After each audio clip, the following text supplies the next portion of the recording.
please join me in welcoming Dennis Miller to the stage.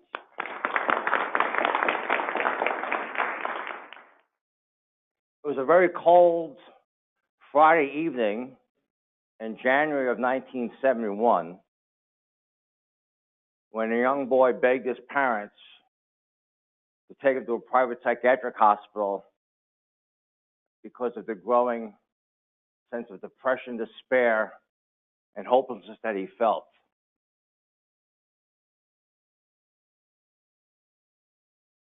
He wanted to self-admit himself to a psychiatric hospital. Just like in the movies, two men with white uniforms came out and brought him into a locked unit and kept him there for the weekend since they knew he was coming. And on Monday, he was transferred to an adolescent unit where he stayed for some 4 to 6 weeks. While this boy was in the hospital, the priest from his parish heard about him and came to visit him. His name was Father Don Gantley, who today lives in Chicago. And there was something very calming, reassuring about this priest that this boy had never heard before in a man. So they talked about someday getting together when he would be discharged, and the priest looked forward to seeing him. 4 to 6 weeks later, upon discharge, without any follow-up plan, group therapies, medication, this boy went home, and one day he became so distraught, knocked on the priest's door, and for the first time in his life, told him how bad things were at his house. Told him about the abuse that was going on, not only with himself and his brothers and sister, but with his mom.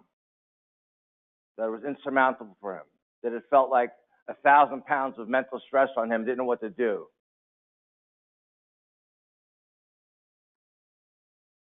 This priest helped this young man for 6 months and sometimes meeting with him daily. This young boy would sometimes sit out on the curb waiting for the priest to come over, come home, occasionally even throwing pebbles out the window to see if he was there. It wasn't a religious relationship per se, but it was one of certainly a supportive relationship that this young boy had needed in his life desperately. 4 to 6 months later, this priest found this boy a day hospital program to go to, and for the first time in this boy's life, he had found hope and a sense of family.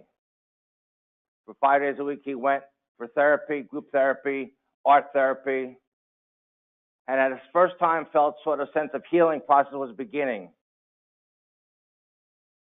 This young boy was me. When I graduated from high school, I graduated at the bottom of my high school class. Actually, I graduated 358 at a class of 368. I don't know how I beat out the other 10 kids, but I did somehow. I didn't get into any college. I got rejected by every school. My best grade was a C in gym. You know what that's like, right? Just get dressed and show up here. After 9 months of being in a day hospital program, I developed this voracious appetite for reading. I went to the library daily, sometimes getting 3 or 5 books. Great men and women, history, religion, philosophies, the world, and realized, wow, the world was very different than what I thought it was. When kids used to tell me they were going on family vacation, I actually used to feel sorry for them. I said, really? Oh my God, Johnny's going on vacation with his parents. I thought everybody got beat. I didn't realize you could have an enjoyable relationship. I took various part-time jobs, anything I could find. Cleaning backyards, excavating and grading companies, helping install carpet. Began keeping a journal, writing, someday thinking I would be an author. Dreaming of a good life, but wasn't sure what my plan was to get it. At 24 years old, my dad came home in a bad mood, which is not unusual, and hadn't seen me working that day and threw me out of the house, and I lived on the street. I got a room in our local YMCA. I found a job at Vermont Inn, cleaning bathrooms and delivering linen to the maids.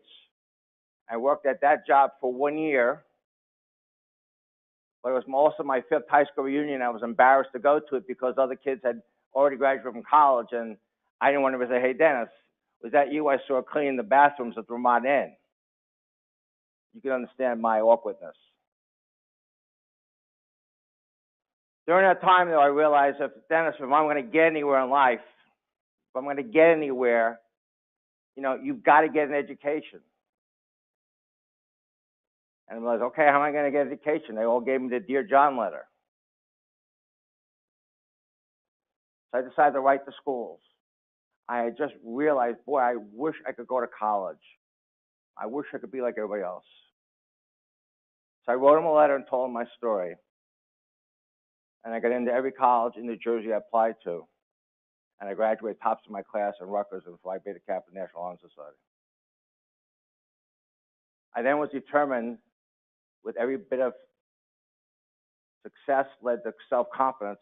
Self-confidence led to more ambition, that I wanted to go to graduate school. And I remember applying to these graduate schools and wanted to get involved in healthcare administration. I thought that would be a right fit for me. Actually, my counselor at school told me that would be a really good fit based upon the Myers-Briggs test I took. Like you eat flowers, pick flowers, or look at flowers, and they tell you what your interests are. I like flowers, I don't know. And I remember going for, everybody's school said, well, what kind of background do you have? You're a doctor, dentist, physician, healthcare professional. It was like I sold tennis rackets at Herman's World of Sporting Goods in the mall. That was my experience, and I had a few internships in healthcare. So there was 5 spots at Columbia University available for people who just had a bachelor's degree, and I remember applying, going for an interview process. Thought I did well, but I wasn't sure. And then one day I got this thick envelope, and I'm like, thick. Like all the other ones were. I figured they're not going to send a rejection letter with a donation form attached to it. This could be, oh my God, this is not what I'm used to. I don't know if anybody remembers who Jimmy Valvano is. Anybody know Jimmy Valvano? For those that don't know, Jimmy Valvano was the head coach of the National basketball team when they won the college championship. They were the huge underdogs.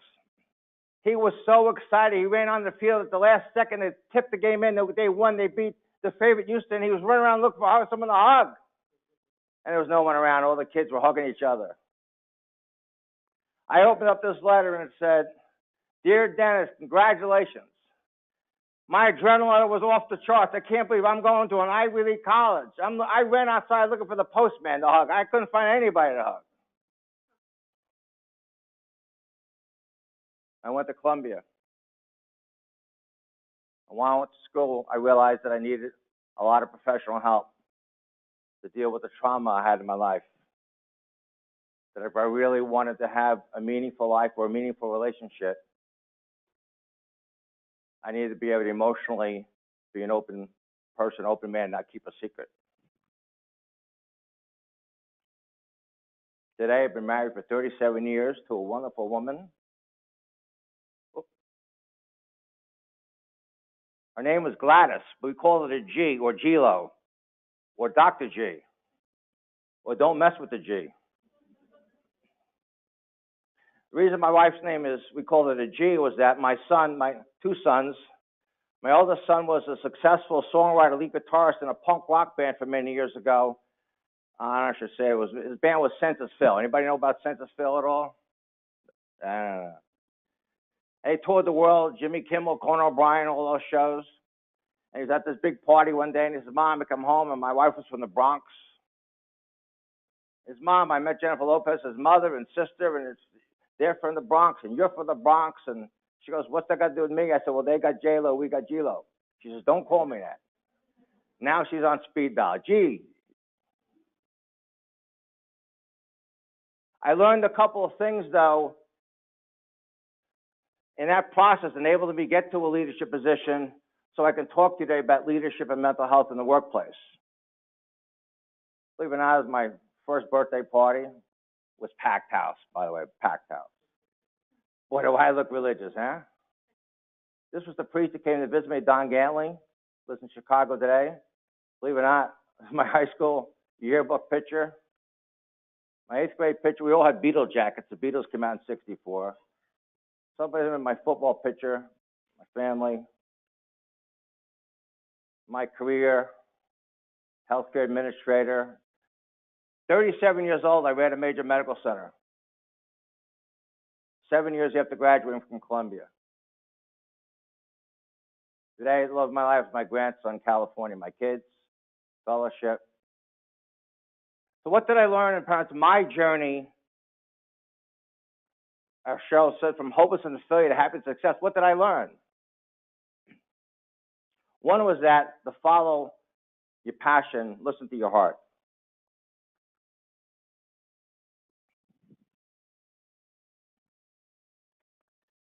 Number two was that each small achievement that I had, every small achievement led to a growing sense of self-confidence. I learned that self-confidence is the key to success. You can tell people on boards, you can tell employees, you can tell your kids, you can preach at people all they want. Until they feel they can do it, they're not going to be able to do it much.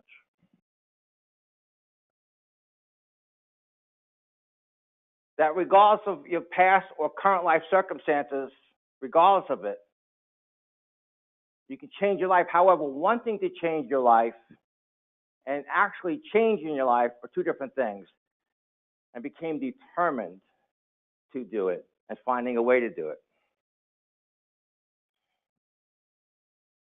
I learned and had to admit that depression wasn't a character flaw, wasn't about me that I thought it was. Actually, the first 20 years of my life, I didn't even know I was depressed. A lot of people depressed don't even know they're depressed.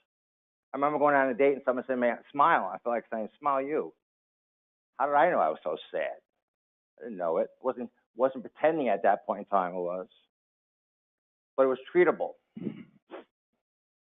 I learned to accept responsibility for myself, and it's time to stop blaming parents or school teachers or employers, whatever, and take responsibility for yourself. So I began to take responsibility for myself. I can tell you about my dad and my mom and all their shortcomings, but at some point in life, you have to take responsibility for yourself and forgive them, because no one hugged my dad, and he certainly didn't hug my mom, and my mom didn't hug me. So what do you want to go around for the rest of your life, write a book about I was never hugged? You think Cheryl would have invited me here today to talk about a book about I was never hugged? I don't think so, right? That was supposed to be funny, by the way. I learned too, you have to envision your life. Things just don't happen. You got to envision your life and a plan for it.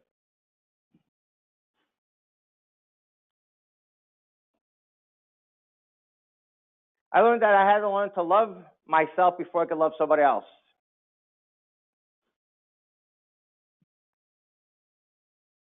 I learned that emotional health, emotional intelligence was the best intelligence one can have. To learn how to deal with yourself, your emotions, and deal with other people. I don't think I'm that bright up here, but in my heart, I think I've learned to become emotionally very intelligent, which led to my success and happiness.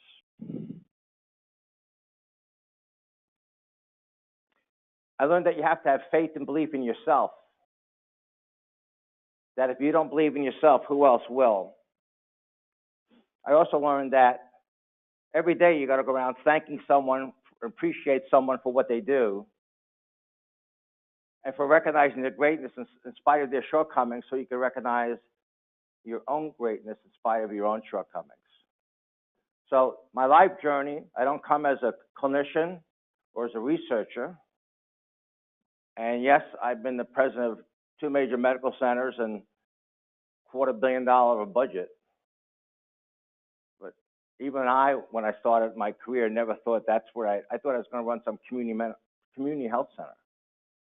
But I thought it was important to talk about my own journey first, because until 2 years ago, only my wife and kids knew about my life story.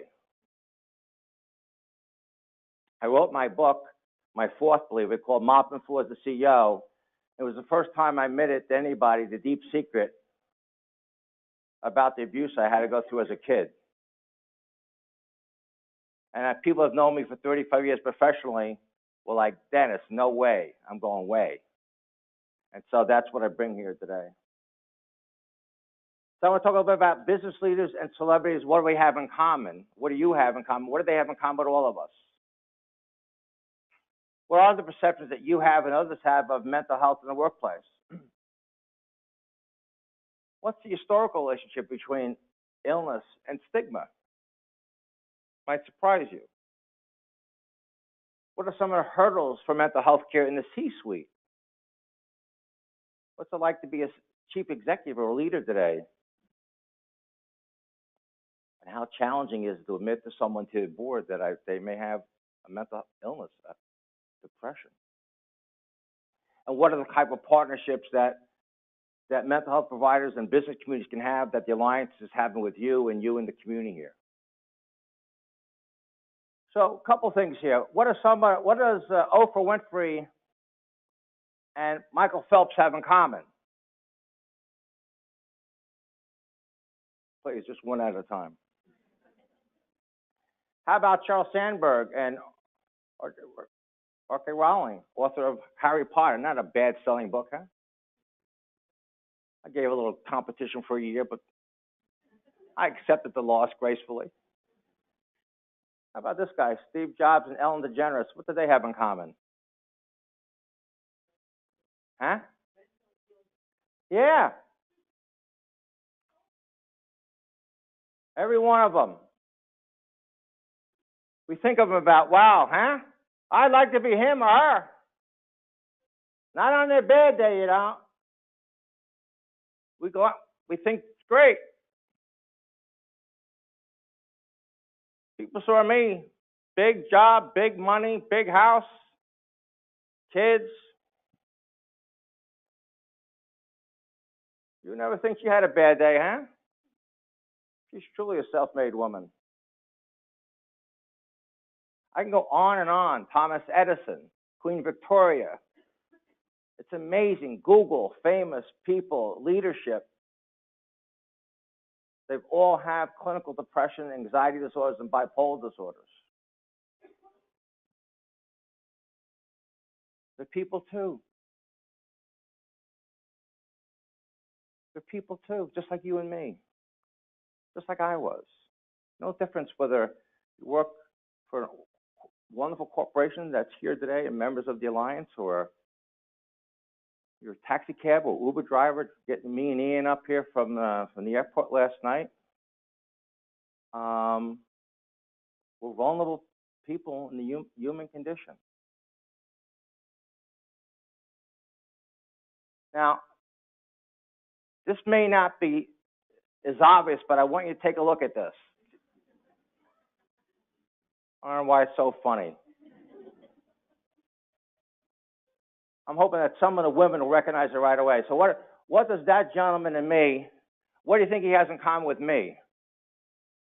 Ladies, give you a hint. Just take my head and put my head on that body. What do you think we have in common? What do you think? Huh?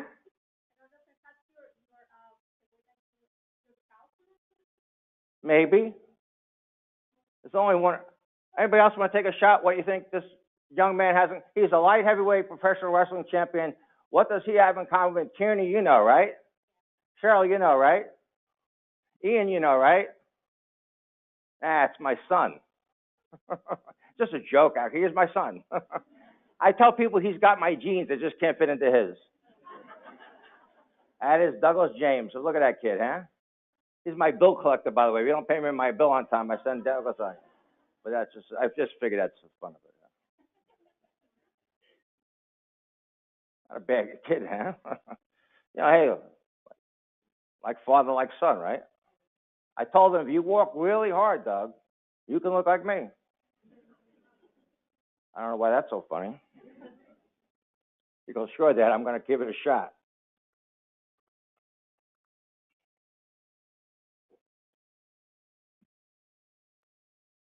Have we come to terms yet with perceptions about mental health in the C-suite? I've had, I'm sure all of you seen the same things here. We're having a lunch a little bit later on with a lot of CEOs, maybe some of your CEOs.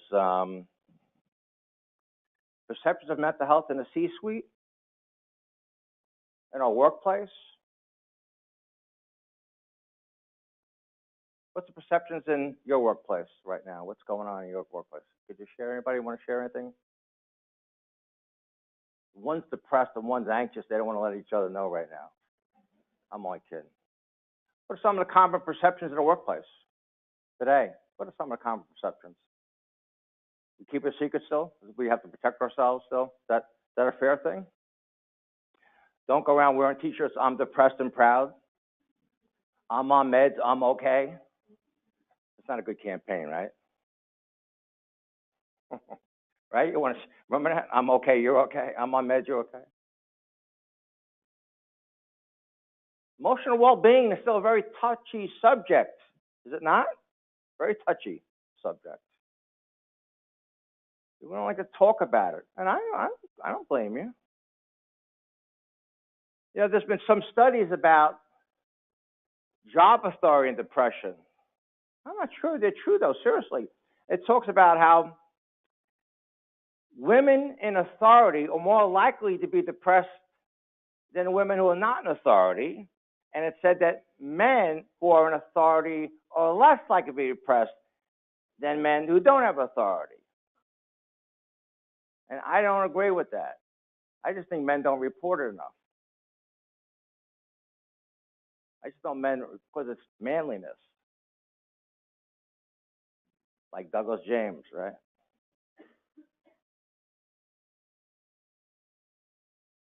So we have trouble if we want to encourage some openness, but we want to encourage a discussion and a frankness, because if you're a business owner like me or like you, or working for one,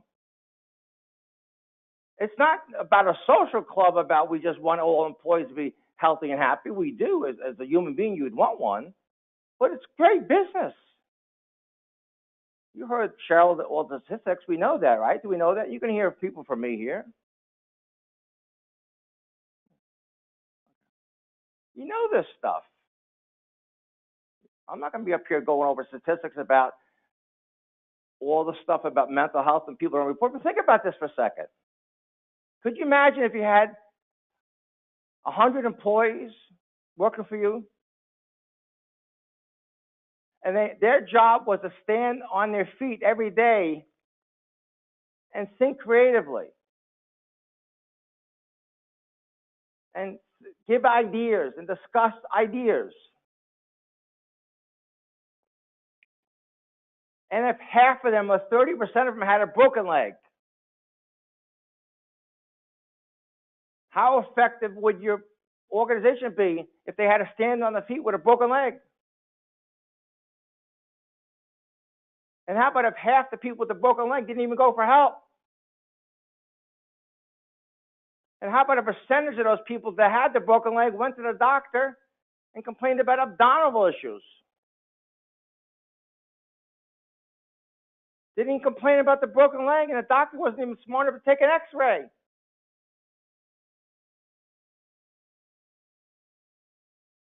When I was the president of a $250 million medical center with 2,500 employees that relied upon me, I was in psychoanalysis because I knew they relied upon me and I had to be at my best. I was beyond any type of crisis stage, but I knew somehow, I knew that I had to invest in myself. I knew that I had to be emotionally strong for my wife, for my kids, the role model. But these companies, employees, or workers, the doctors, everybody, I had to invest in myself. So I had to be able to separate the past from my present. I remember once, believe it or not, here I was making a ton load of money, all the things that you thought would make you happy. And I'd be going on vacation, and I get there, and I'd be depressed. Being in Aruba, it's like 90 degrees. If you're depressed in Aruba, it's 90 degrees. Never mind. I called the therapist. He said, Dennis, you're not going to kill your mother by being happy. And I'm like, I'm not? I mean, that was my thinking. I'm not? Because, no, your mother was so sad. You wanted to be, your way of loving your mother was being like her, being depressed, being close to her. You're not going to kill her by being happy. And I want to think to myself, hey, let's go on the beach. Let's go. It's silly. I'm making fun of it, but it's not. I was terrified. Terrified as a 55-year-old man that people would find out I was seeing a therapist for my health. I was terrified you would find out and think less of me. How odd is that? How odd is that? I was ashamed. In spite of my success, I was afraid that you wouldn't think much of me. Then 2 years ago, I said, what the hell? I don't care anymore. What are they going to do? Get my son after them. Hey, Doug, do me a favor. Is this not what the challenges that you and your employers have in collaborating with the Alliance and others? Isn't that what we have to deal with? This horrible stigma. It's just horrible to feel that without pinpointing it. I'm sure there's people in this room today that feel that stigma, but I want to remind you something here for a second. I want to remind you this.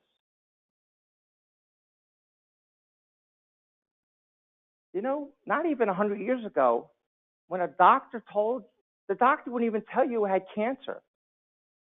You know that? It's true. No, you don't have to believe a kid from Jersey. We can be a little shaky on the East Coast here,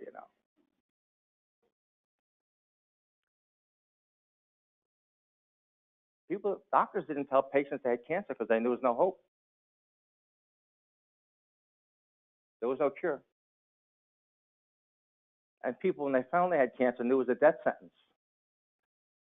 So they lived in isolation. Isolation, these poor people. Imagine that.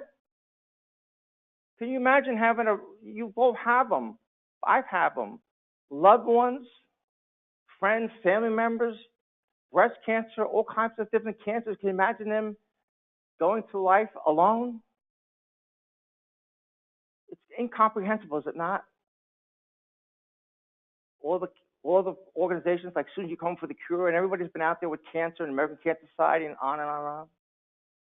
But think about it. They were alone.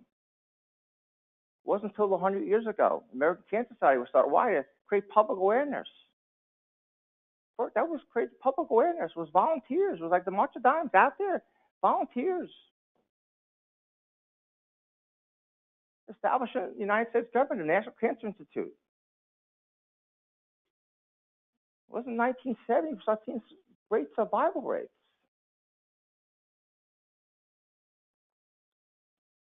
Comprehend today?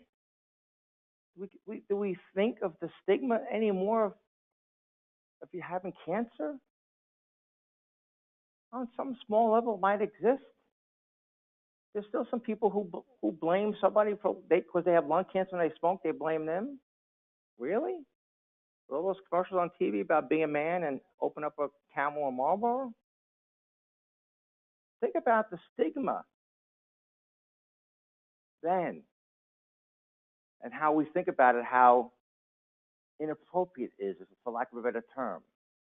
So what is this all about? What is it about my telling about my life, all the work that Cheryl and her team do here, and Ian and Mike Thompson, all the people you're going to meet later today, other speakers, all of you here today, right? Because you want to make a difference in where you work, do you not? I know you. That's why you're here, right?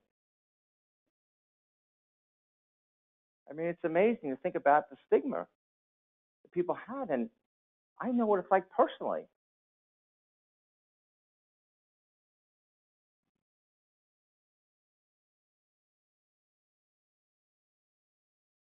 So what are some of the things that we can do today in the business world to build partnerships? What can the CEO do? What can the CEO, what can they do? And what can we do as employers? Well, one is as executives, and you're all executives, you're all leaders. You can be the leader in the mailroom. You're a leader. Don't suffer alone.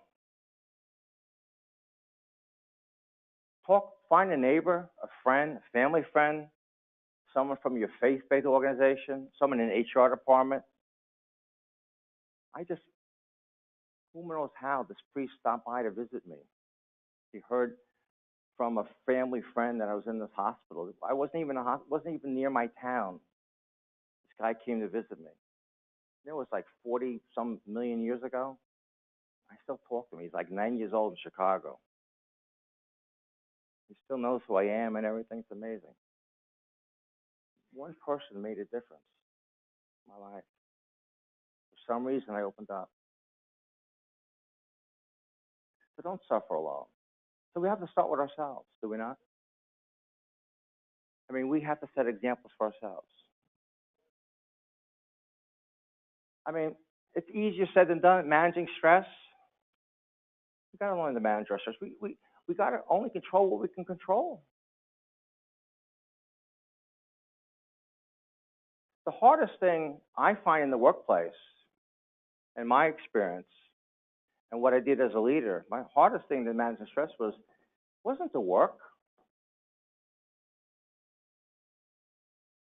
It was dealing with a boss that was not supportive of anything. It was people with different personality challenges. I think for most of us, the reason we leave work, we say we're going for more pay. Pay becomes a secondary issue. It's like I've had it with him or her or whatever, and now you start looking and you say left for more money. So as managers and leaders in our businesses, we got to make sure that we're treating each other right. You know, you could be the coldest son of a bee, coldest son of a bee,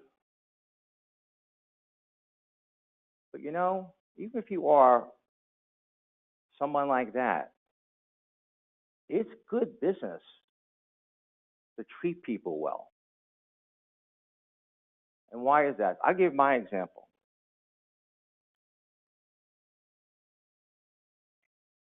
Mine is just one of a million. So when I became, in 1999, at the age of 49, I became the president of this new medical center, as I said.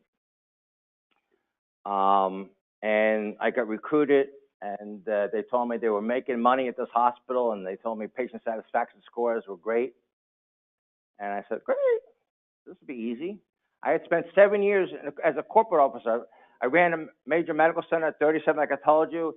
At 42, I went into the corporate world. For 7 years, I was a corporate officer and senior leader of a firm that became, many of you know it, Aon. So I ran the New England Mid-Atlantic healthcare practice when I was 42.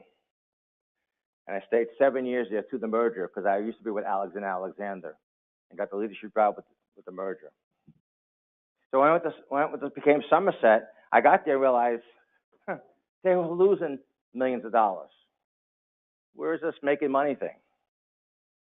And I realized there's no way. I'm thinking to myself, there's no way patient satisfaction can be that good here because I'm getting so many complaints from patients and about everything.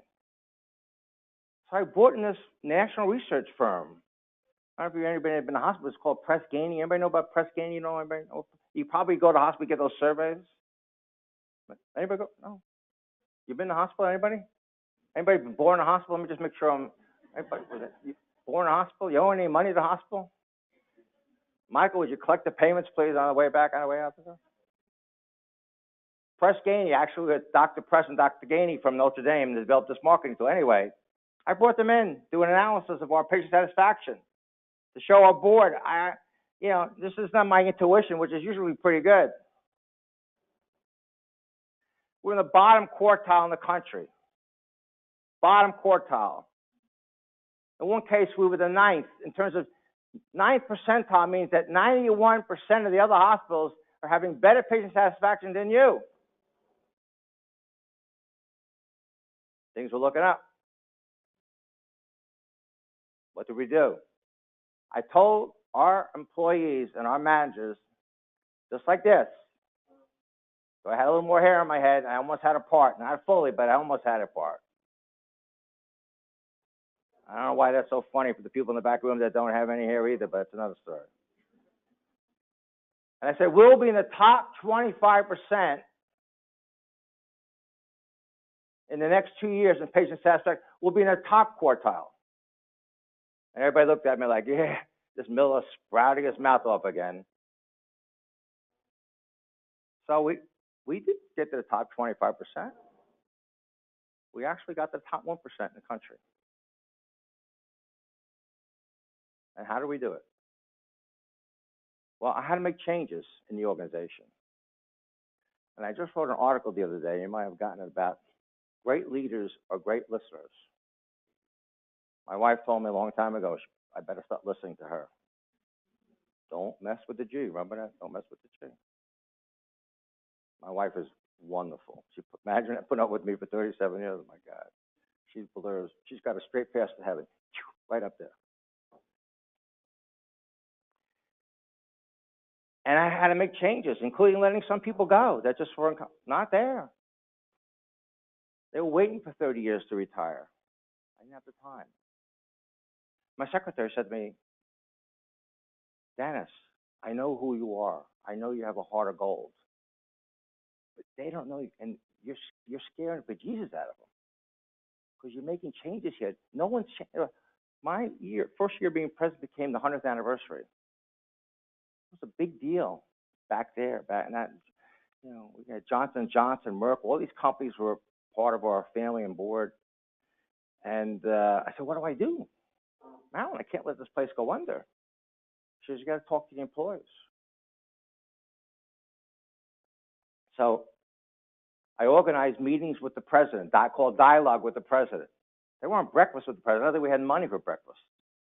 It's like, okay, everybody come in for a cup of coffee. You share a cup with him, and she'll share a cup with you. We don't have enough money for everybody.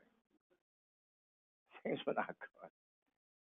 I couldn't believe it. The first 20 people I know came in and were like, I ain't saying anything. You don't say anything, I ain't saying anything.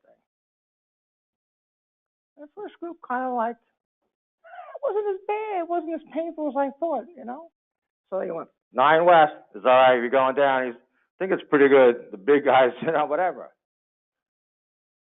I started going around the room and I realized, wait a second. I got to tell them what I think. If I preach to these people about we need more patient satisfaction, if I don't talk about their employee satisfaction, I am wasting their time. It'd be just another loudmouth. So I asked them, on a scale of 1 to 10, how happy was an employee? And I had people like you saying, you want to know? Yeah, come on. They didn't see a picture of Doug at the time. He was younger. Good athlete back then. I said, Mr. Miller, I haven't been given a raise in 7 years. I said, why? I work in a laboratory. I'm a lab tech. HR told us we're redlined. I said, I get that when there are a lot of lab techs, but when there's no lab techs, we need lab techs, you got to attract them. I said, that's going to change. What else? Mr. Miller, I live 75 miles from this hospital. I'm told if I don't bring my son here for physical therapy, our health insurance doesn't cover it. I said, call him up. Take your son here tomorrow. What else?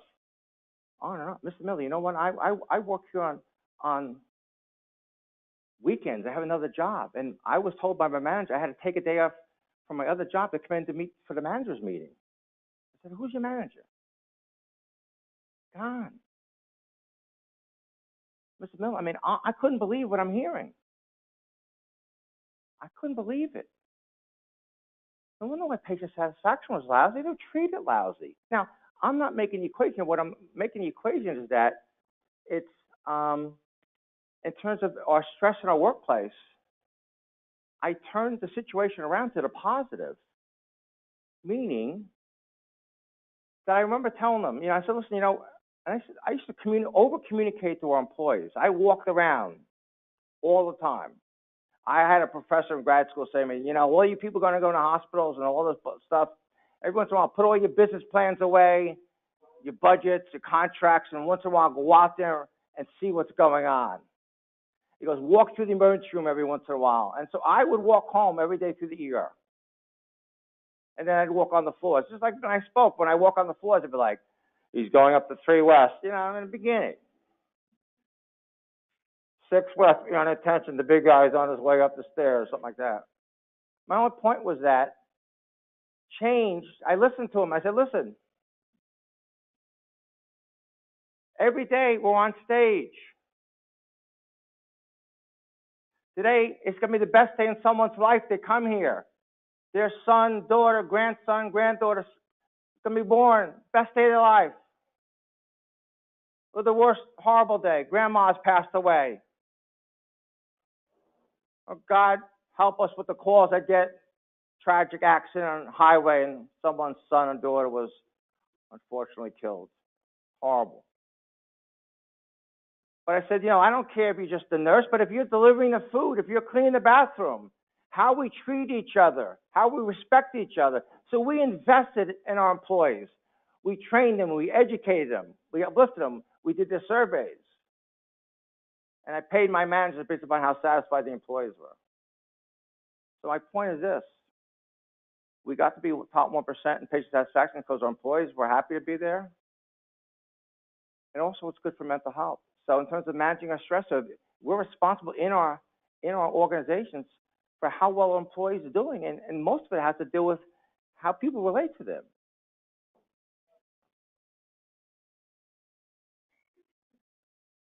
You know, you can say it over and over again to people. I mean, I remember I knew the value of therapy. I could see how it benefited me. There's no way that I went from graduating the bottom of my high class practice. I mean, the other 10 kids, I don't know, they were dead or on heroin. I don't know I don't know how I beat them out. Yeah, my success was overwhelming at the time. But I remember being in therapy and saying to myself, okay, how long do I have to be here? My immediate thing in therapy was, you know, how do I, you know, what's what I got, 3 months? What do I got to sign up for? It wasn't until I got to a therapist, and it was a man, he said to me, Bill Gerber, he said, Dennis, it's okay to need me. I know it's not okay, Bill. I felt like I'm a man. Dennis, you never had anybody you could rely upon in your life. You didn't really have any parents, Dennis. You grew up alone. I told him, you know, I actually used to I wish I was an orphan. Because I've been an orphan, I said people would have understood, maybe had some sympathy for me, except I had a White House and built-in pool in the backyard. But he said, Dennis, it's okay to need me. First time in my life was like, it was okay. Now, those people have a lot of worse situations than I do or whatever, but my point is that in the workplace, we've got to remind ourselves, not just about, hey, how we treat people, not how we treat people. We don't want to go around talking about people in the words like psycho and lunatic. You know, we don't want to be calling names out. I know, you know, nut job and all that stuff. I mean, there are a few nuts. That's a whole nother story. That was a joke. Come on. But it's really is that, it's, you know, and try to maintain a balance. Like this idea about we are the, you know, the people that work that never take a day off. Get over it. Take your time off, family. I mean, if you don't have any plans for the weekend, make plans. I mean, you gotta have a balanced life. If you gotta be encouraging that. Okay. Conclusion here. As an employer, we have to make sure that we are educating ourselves in the workplace about what situations look like. If someone's coming in late all the time, not showing up, it's not to discipline them, but to pull them aside and say, you okay? It backfired on me once. In my days of running my first hospital when I was 37 years old, and my therapist at the time was a woman in New York City and was having a difficult labor and had to have bed rest. And it was impactful on me because that's how my therapeutic relations were. That was where I got my strength from, that relationship.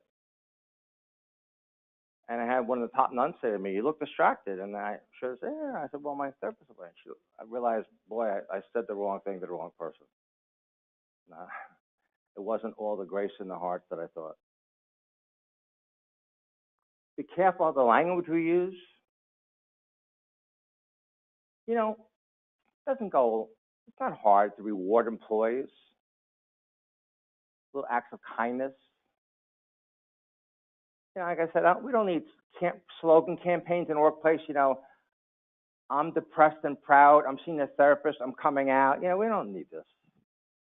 I'm on meds. You on meds? It's not what it's about. It's not a campaign. It's an attitude. I'll never forget when we had initiated our first time an Employee of the Month campaign. I'm like, oh, another Employee of the Month? It was a suggestion? Really? When I had an Employee of the Month campaigns in the past, by the cafeteria, they had a little, look like a box, and you had suggestions. You'd open it up, what was in it? It was a cupcake wrappers. But we had employees create a committee. Employees recognize themselves. We had a fellow who owned the minor league baseball team, so we gave each one of them in January number 1 with their last name. And at the end of the year, we had them all come into this massive room and met members of our board and gave out the Employee of the Year award. Wow, the proudness on their faces, their colleagues. We used to go around giving out movie tickets, $10 each, $2. Take someone to the movies. Little things. Just thanking people for just doing good things. Thanks. Hey, I saw it. Thank you. That's what we need. And clearly upholding work-life balance. Being in business is tough. I know the pressures. I know the stresses. You read my book, beyond what I'm talking about here today, I had a lot of pressure, a lot of stresses running medical centers, believe it or not. But I do know that today, that mental health need not be a taboo topic. And if we and others, and Cheryl and her team, and all the other speakers you can hear from today, and some really phenomenal people I've gotten to meet, and all of you, if each one of you can hopefully take a little bit from my presentation today, that if we start with ourselves, maybe there's one person that works for you in your organization, just one, that maybe they can feel they can rely upon you, like I could rely upon that priest. Maybe we begin to turn the tide. And in 100 years from now, some other hotel will be here in Madison, Wisconsin, and they'll be talking about, could you imagine there was stigma with mental health? Thank you very much. Appreciate it.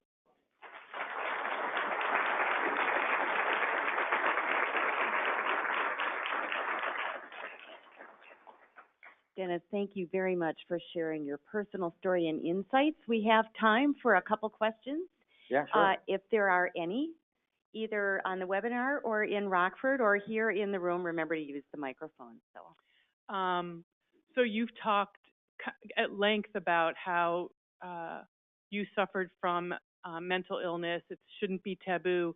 So in your leadership roles, how did you promote that, or dispel the fear among your employees that if they're suffering in a similar fashion, that this is a safe place to work and we care? Oh, good. First of all, thank you for the question. So here's, and I can also say, do as I say, not as I did. But I remember this. So I remember we had $100 million expansion project going on. We were really building.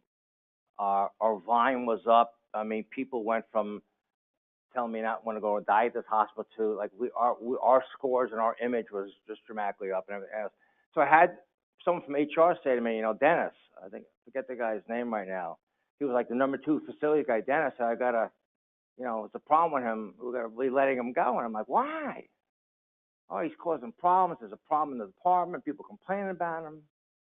I'm like, really? So do me a favor. Meet with him. Find out what's going on and keep it quiet, but just say, listen. Then she comes back, it was alcohol problem, marriage problem. I said, listen, you tell the gentleman, if he goes for help,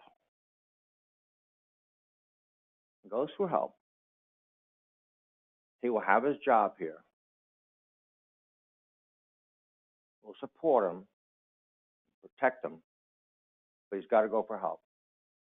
And I want everybody in this organization to know they can go for help. So the word spread. He got his help, came back, was even a better employee, saved his marriage. So, though I didn't want to admit to people that I was in therapy because I still thought that they wouldn't think much of me, because you can imagine the trauma I went through as a kid. But I think we permeated around the organization that if you needed help, we were here for you. That was one of the ways we did it. I think you've got to be sincere and be real and be outreaching. And I also want to thank you for the work you do. Another question? Man, overwhelmed everybody from Jersey. Excellent. Dennis, thank you so much. We really appreciate your personal story and also the insights that you brought, both as an employee and an employer. Thank you very much, Cheryl. My pleasure to be Yes. here. Thank you.